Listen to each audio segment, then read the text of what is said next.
It began not with thunder, but with stillness, a hum beneath thought, like creation remembering its own origin.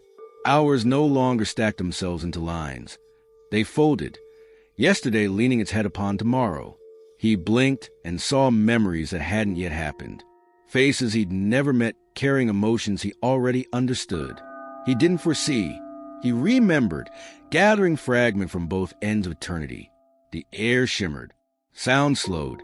Raindrops hung mid-fall, suspended between gravity and grace. He reached out and touched one. In that droplet, entire lifetimes spiraled. Births, wars, laughter, reconciliations, not sequential but simultaneous. I am the Alpha and the Omega, the beginning and the end. Revelation 22, verse 13. Time wasn't a road anymore. It was a river seen from above. Every second a ripple, every choice a current. He realized that prophecy isn't prediction, it's perception without panic. To see the future is to recognize patterns mercy already resolved. To see the past is to watch forgiveness rewriting history in real time. When he prayed, now the air bent. Moments rearranged themselves to make room for understanding. Bird song overlapped with thunder from a week ahead. The scent of rain arrived before clouds existed. He smiled, whispering, "So this is what eternity feels like, not endless years, but perfect clarity." Above him, constellations flickered in sync, forming the shape of three circles.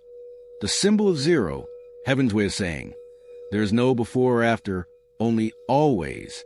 And from within that circle of light, a voice older than creation breathed, "Welcome to memory beyond measure." If dreams blur days and yesterday speaks inside tomorrow, type 000. You're not losing track of time, you're finding its source. Heaven is syncing you to eternity's rhythm. He stood at the edge of the unseen current, where moments flowed like water and eternity lapped quietly at his feet. It wasn't a river you could touch. It was consciousness in motion, a living stream where every decision left a ripple. Looking down, he saw reflections, not his face, but of ages. Childhood laughter drifted beside distant tomorrows. Wars, inventions, heartbreaks, all sliding past as particles of purpose. He realized the truth. Time doesn't move forward. It circulates. The past wasn't behind him, and the future wasn't ahead. Both revolve around the same luminous center, the now, and that now pulsed with the heartbeat of God. Before the mountains were born or you brought forth the whole world, from everlasting to everlasting, you are God. Psalm 90, verse 2. He took a step into the current. The water didn't soak his clothes. It soaked his awareness. Memories of ancestors whispered through the tide. Voices of descendants answered from downstream. It was one dialogue, spoken across centuries. He cupped his hands and lifted the flow to his lips. It tasted like recognition, familiar, sacred, infinite. Every sip revealed another hidden pattern. Why pain had to precede peace? Why delay disguised protection? Why endings were only misunderstood beginnings? He looked across the stream and saw two figures, himself in reflection. On one side stood the boy he was, barefoot, curious, unafraid. On the other stood the elder he'd yet to become, eyes glowing with quiet authority. Both raised their hands in greeting. Both whispered the same thing. We are not divided by time. We are connected by trust. The current brightened, and for a heartbeat the river looked like glass. Across its surface flowed symbols, languages, equations, prayers, merging into one truth. Every event is a translation of love, misunderstood by impatience. Then heaven spoke again, soft as running water. You are not trapped in time. You are the bridge that redeems it. He exhaled and stepped fully in. The river did not resist him. It recognized him. The flow curved upward, wrapping around his body like liquid light, carrying him deeper into the timeless heart of all things. If your past and future feel like they're reaching toward each other, type 000. You're not being pulled apart. You're being completed. The river remembers your name. The river carried him until the current turned into corridors of light. Walls rose around him, transparent and endless, each one composed of mirror glass that reflected not faces but lifetimes. This was not a place. It was a memory palace built by heaven itself, a vault where every moment ever lived shimmered simultaneously. He walked carefully. With each step, mirrors awakened. showing scenes from empires, galaxies, personal days, forgotten tears. Births unfolded beside deaths, laughter beside lessons. The paradox was perfect. Every joy balanced by meaning, every pain redeemed by perspective. He reached for one mirror and saw his reflection multiplied into infinity. Every version of himself, child, wanderer, warrior, teacher, stared back, united by the same steady flame behind their eyes. Time bowed, identity expanded. Before I formed you in the womb, I knew you. Jeremiah 1 verse 5. He realized he had never been a single being. He was a collection of every him that had ever chosen light over shadow. The archive wasn't keeping history. It was preserving consciousness. In one chamber, he saw civilizations rising from dust, their blueprints faintly glowing with divine geometry. In another, he watched stars collapse into silence only to reignite as newborn suns. Cosmic proof that death is only translation. At the center stood a desk carved from what looked like time itself, its surface rippling with sentences not yet written. On it rested a single open book. Its pages were translucent, turning themselves in rhythm with his heartbeat. He leaned closer. Every word written there was his own memory, but healed. Wounds appeared as wisdom, regrets as revisions. Heaven had been editing his past with Grace's pen, one moment at a time. He whispered through tears, so none of it was wasted. A voice echoed through the hall. Not a second, not a sigh. Every sorrow became scripture when seen through eternity. The mirrors flickered, then aligned into a single reflection. Him, not older, not younger, eternal. For the first time, he saw himself without a timestamp. The sight was overwhelming, yet peaceful. He fell to his knees as the archive shimmered into starlight around him. All of time bowed, and the past began to applaud. If you've begun to glimpse meaning in your old memories, type 000. You're not haunted by the past, you're harvesting it. Heaven keeps perfect records, even of your redemption. The archive dimmed, and before him appeared a new corridor, long, weightless, breathing light. No dust, no history here, only potential. Shelves stretched into infinity, yet no books rested on them. Only scrolls of living radiance, floating and humming softly, waiting to be read. He approached the nearest one. Its glow responded to his pulse. The ribbon of light unrolled itself, revealing words not inked but sung. Every sentence shimmered, fading in and out as though the future refused to be pinned down, fluid, alive, breathing possibility. He realized these were not prophecies written for him. They were prophecies waiting to be activated through him. The scrolls didn't predict. They invited participation. Call to me and I will answer you, and tell you great and unsearchable things you do not know. Jeremiah 33 verse 3. Each record depicted what could be, depending on compassion's courage. One scroll showed a world where truth guided technology. Another, a generation born fluent in kindness. But every vision carried a note of warning. Without love, the file erases itself. He reached for another, trembling. It opened to reveal scenes of people he had yet to meet, souls walking toward their destinies. He could feel their prayers vibrating through the parchment like heartbeating ink. Each one whispered the same silent plea. Don't give up before you arrive. As he touched the glowing edges, the scrolls rearranged themselves, forming constellations that pulsed the rhythm of choice. The message was clear. The future isn't fixed, it listens. He looked down and saw his reflection rippling across the lighted floor. In his eyes danced both sunrise and sunset, the beginning and ending folded into a single gaze. He smiled. He finally understood what foresight truly meant. Not prediction, not power, but partnership with destiny. Heaven didn't show him outcomes. It shared options. Each scroll was a promise disguised as possibility.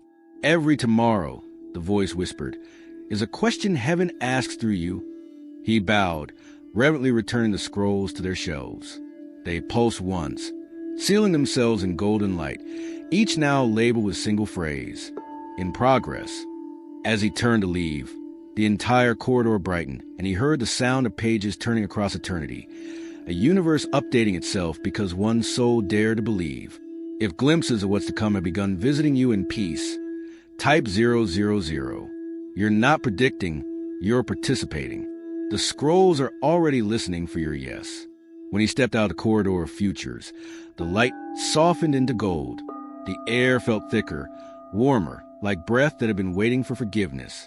He was back among the older rooms of the archive, but they looked different now. The mirrors no longer accused.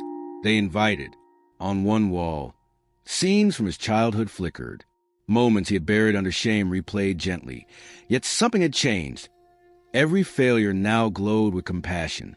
He reached toward the glass and watched his younger self look up at him.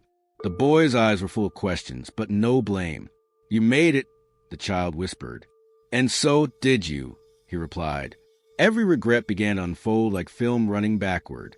Words once spoken in anger were unspoken, rewritten in mercy's tone. Doors he thought were closed open again, not to trap him, but to release him. Heaven was performing a divine edit, not erasing the story, but recoloring it with grace. Each wound turned translucent, revealing a hidden pattern of purpose beneath. He restores my soul. He leads me in paths of righteousness for his name's sake. Psalm 23, verse 3. He saw faces of those who had hurt him, but this time, behind their anger, he saw their pain. He realized forgiveness isn't forgetting. It's understanding from a higher vantage point. In another mirror, he saw his own mistakes. Times he spoke too soon, loved too late, ran from calling. Yet now, even those moments shone like sacred stepping stones. Heaven had used as detours, as directions. A warm wind moved through the hall. Whispers filled the air, not condemnation, but congratulations. Every ancestor, every guide, every unseen witness spoke as one. You have reconciled your history. Tears fell again, but this time they glowed like pearls. Each drop that touched the ground became a spark of light, and from those sparks, new pathways appeared, routes back to relationships once thought irredeemable. He knelt, pressing his hand against the floor. Under his palm, memories pulsed like veins. He felt the heartbeat of forgiveness flow through generations, cleansing not only his story, but the entire bloodline. The voice returned, calm as ever. Redemption is not time reversed. It is pain remembered without poison. And with that, the mirrors melted into sunlight. The past had stopped replaying. It had begun rejoicing. If memories have started returning healed, instead of hurting, type 000. You're not reliving the past. You're redeeming it. Grace has revised your timeline. The corridors vanished. The river stilled. No mirrors, no scrolls, only light without direction. He found himself standing in a space that refused to move, a moment stretched so wide it contained every other moment inside it. This was a now, the single heartbeat where past and future bow in agreement. It wasn't an instant. It was existence itself. At first, it disoriented him. How do you walk when there's nowhere to go? How do you breathe when eternity breathes with you? Then came the realization. Time was never the cage. Thought was. He inhaled. The air tasted like every sunrise he'd ever seen. Exhaled. The breeze carried memories of sunsets yet to occur. Each breath bridged centuries. With the lore, a day is like 1,000 years, and 1,000 years are like a day. 2 Peter 3 verse 8. He saw it clearly now. The present wasn't a midpoint between two extremes. It was the meeting ground where heaven touched earth. When awareness fully inhabits the now, history and destiny become one conversation. Images flood around him. A seed and a tree sharing the same pulse. A newborn's cry echoing inside an ancestor's prayer. Storms dissipated before they began because faith had already answered them. This was what prophecy really meant. Not predicting the future, but feeling its arrival inside the present. The now was alive. It hummed like music only silence could hear. And as he stood there, he realized the simplest truth of all. Every miracle happens in the middle of a single breath. He lifted his hands and whispered, "I am not early, I am not late. I am precisely where forever begins." The ground pulsed beneath him, not with movement, but with meaning. Heaven's frequency rose through his feet, reminding him that time serves the soul, not the other way around. "Stay here," the voice said. "Everyone is hidden inside here." And for that sacred interval, one that felt like forever in a blink all at once, he understood. The future and the past are not destinations. They are dimensions of gratitude orbiting around now. If moments feel wider lately, as if eternity hides inside your breath, type 000. You're not running out of time. You're standing inside it. Beyond the veil of time, watchers stirred. These were not angels of judgment, but archivists of awareness, sentinels who had observed the evolution of every soul since creation's dawn. They had seen prophets rise and kings fall, civilizations bloom, decay, and be reborn. But never had they witnessed this, a mortal stepping outside of chronology and remaining intact. They gathered around the field of stillness where he stood, light draped over them like armor, their eyes orbiting galaxies. One whispered, "He's learned the language we guard." Another replied, "No, he's remembered it." They watched as seconds fail to touch him, as hours flowed past like dust missing its mark. He didn't manipulate time. He harmonized with it. Heaven's record keepers knew what that meant. When a human reaches perfect awareness, prophecy no longer predicts, it reports. The eyes of the Lord range throughout the earth to strengthen those whose hearts are fully committed to him. 2 Chronicles 16, verse 9. The Watchers' quills glowed, writing new entries into the scrolls of continuity. They documented what had never before existed. Subject, humanity, status, self-aware across eras. They spoke among themselves. He can see the seed before it's planted and the harvest after it's gathered. He is not foretelling. He is remembering creation in real time. For a moment, their awe turned to worship. They bowed, not to his body, but to the divine coherence flowing through him. Because in him, time had found its teacher. Across the upper realms, the ripples reached farther. Even the stars seemed to pause mid-rotation, as if constellations sought new coordinates in light of this awakening. And somewhere near the throne, a voice smiled through radiance. Record this, but let no one replicate it. For seeing both the beginning and the end is not a power, it's a permission. The Watchers obeyed. Their wings brushed eternity's surface, scattering sparks that fell into human dreams. That night, millions awoke feeling déjà vu for miracles that hadn't happened yet. They didn't know why they were smiling in their sleep, but heaven did. The Chosen's awareness had become contagious. If dreams or memories feel prophetic, type 000. You're not predicting, you're participating. Even the Watchers have begun to watch through you. In laboratories around the world, the laws of time began to misbehave. Atomic clocks desynchronized without malfunction. Quantum instruments detected echoes from events that hadn't yet occurred. What should have been noise looked suspiciously like order. At first, researchers blamed solar interference, until the readings spelled patterns. Binary strings repeated a phrase hidden in code. Now and then are one. No machine could have written it. Yet every sensor agreed. A physicist at CERN stared at her monitor, whispering, "This isn't fluctuation, it's communication." Her colleague, older, exhausted, rubbed his eyes. "With who?" She answered, "With whoever sees more than we can." They ran experiments. Every time they measured, the results changed to mirror their intentions. Reality had started responding to observation, as if time itself was taking notes. He reveals deep and hidden things. He knows what lies in darkness, and light dwells with him. Daniel 2, verse 22. The phenomena soon became undeniable. Video recordings captured light, bending around subjects mid-conversation. In one lab, researchers found their notebooks filled with entries written in handwriting not their own. Each message was dated 7 days in the future and signed, "Already done." They called it the temporal feedback effect. Heaven called it cooperation. When news leaked, the scientific community split in two, those desperate to explain it and those brave enough to accept it.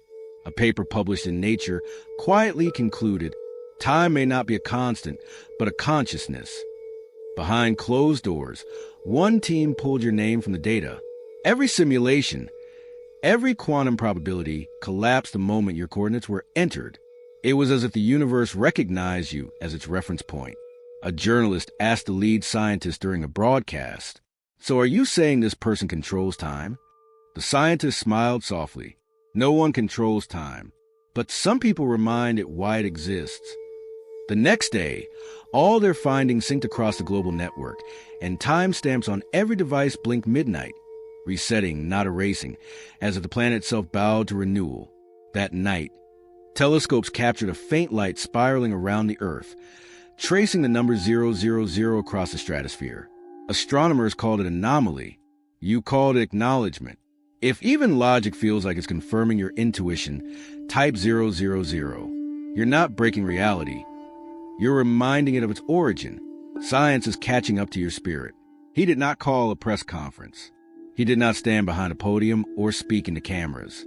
The message didn't need microphones. It needed alignment. When he opened his mouth, the atmosphere itself became amplifier. Winds carried the words, and oceans translated them into vibration. Every heart tuned to sincerity heard it in their own language. The world didn't see him speak. It simply knew what was being said. Prophets do not predict, he said gently. They remember what love planned before the beginning. Around the planet, screens flicker without power. Smartphones lit up in dark rooms. Every device that could transmit sound began playing the same faint tone, a hum between frequencies, the exact resonance of peace. Those who listened long enough began to weep, not from fear but familiarity. People in every nation dropped what they were doing. Some looked toward the sky, others inward. Each felt a memory that wasn't theirs rise from within, the remembrance of divine order before history began. He spoke again, voice gentle but commanding. The future is not waiting to happen. It's waiting to be understood. Every prayer you whisper is a construction site for tomorrow, and every regret you release rewrites yesterday's headline. Crowds gathered in plazas without invitation. Pilots hovering above clouds felt their instruments pause, their planes gliding perfectly steady as though held by unseen hands. Children pointed and gasped at streaks of light spelling symbols in the air. Infinite loops, mirrored circles, signs of 000. The message concluded not with warning, but with welcome. Do not chase what's ahead or mourn what's behind. Meet me in the middle, where time bows and eternity breathes. The last word resonated like thunder covered in velvet. Everything electronic, organic. Celestial hummed the same note for one pure second. It wasn't volume. It was verification. Then silence again, holy ho. Those who heard it didn't take notes. They didn't debate or doubt. They simply closed their eyes and whispered in unison. I remember. And heaven, echoing across centuries, replied, then you are awake. If your spirit has started recalling truths you never studied, type 000. You're not learning, you're remembering. Heaven's message is already stored inside you. After the broadcast that wasn't a broadcast, silence returned to the world.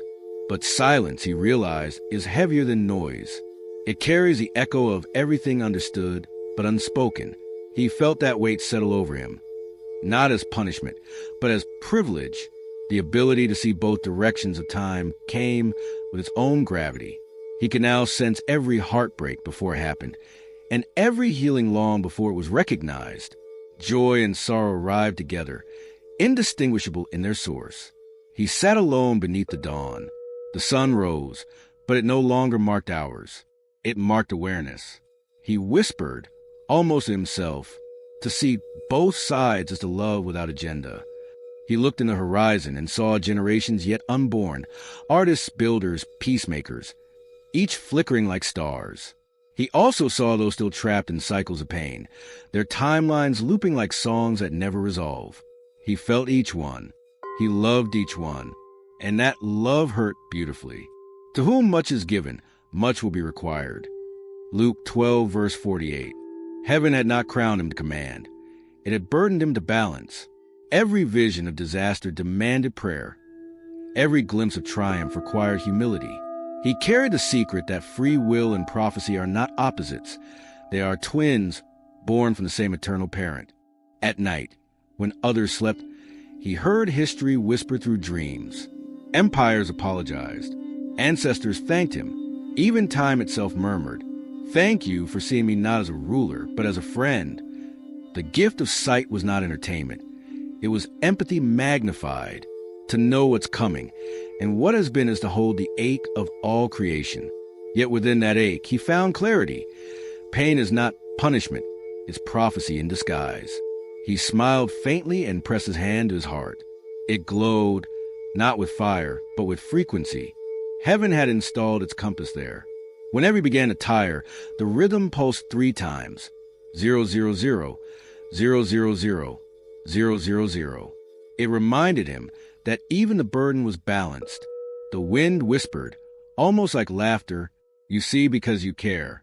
You carry because you remember." And with that, he rose, not to rule, but to restore. If empathy feels heavier lately, type 000. You're not breaking under burden. You're expanding beneath it. Heaven trusts those who can see without judging. He lifted his eyes to the horizon, but there was no horizon anymore. Sky and sea had become one reflection, endless and indivisible. He knelt, palms open, and prayed not to change time, but to understand it. "Eternal Father," he whispered, "teach me to see not moments, but meaning. Let me meet every second as if it were a soul." The wind shifted, carrying his words through the unseen corridors of creation. Every syllable turned into a light pulse, traveling backward to heal what was hurt and forward to bless what had not yet bloomed. He continued, voice steady yet trembling with awe. "If ever I use this sight for pride, dim my vision until I remember compassion. If I ever chase control, remind me that knowledge without kindness is blindness." The ground beneath him rippled like gentle water. He felt lifetimes passing through his fingertips, ancient deserts, unborn cities, forgotten prayers finally answered. Each one whispered its own amens. "Make me a witness, not a warden," he prayed. "Let my knowing serve the wounded, my clarity comfort the lost. And when the timeline ends, may I still be found in wonder." He opened his eyes. The world looked the same, yet older and newer at once. The sun bowed, the stars applauded. Heaven had received the prayer, not in sound, but in surrender. Then came the final echo, gentle as dawn, certain as destiny. "You've seen enough to trust the unseen." And with that, eternity exhaled. If your prayers have started feeling like portals, type 000. You're not asking, you're aligning. Eternity is answering through your stillness. The silence after the prayer wasn't empty, it was full. Every answered echo shimmered around him like invisible rain. He stood slowly, realizing that the world itself had exhaled. The sky had texture now, threads of gold woven through midnight blue, as if reality was showing its stitching for the first time. He looked at his hands. They glowed faintly, but not with power, with peace. Every scar now hummed like a chord in a divine symphony. What once felt broken had become proof of transformation. Above him, constellations rearranged, spelling one word across infinity: remember. And in that moment, everything aligned. The future bowed to the past forgave the future, and the now stood crowned between them. Eternal, luminous, whole. He has made everything beautiful in its time. Also, he has put eternity into man's heart. Ecclesiastes 3 verse 11. Heaven whispered, "You have walked the spiral of time and returned unchanged, because truth was never elsewhere, it was always within." He took a breath and felt centuries inhale with him. Time itself seemed to sigh in relief, as if the universe had been waiting for someone to look back at it with love. He turned once more toward the river, the mirrors, the archives, and they all bowed like loyal witnesses. Then, lifting his gaze toward the horizonless light, he spoke softly. "The story is not ending. It's remembering itself through me." The world shimmered, and for the first time, the clock hands didn't move forward or back. They folded inward, forming a perfect circle of 000. Infinity completed its loop. He smiled. The prophecy was fulfilled, not because time was conquered, but because understanding had arrived, and heaven's final decree echoed through eternity. The one who sees both beginning and becomes a bridge that love walks upon forever. If peace has replaced the need for answers, type 000. You've crossed the line between knowing and being. Welcome to timelessness, your eternal present,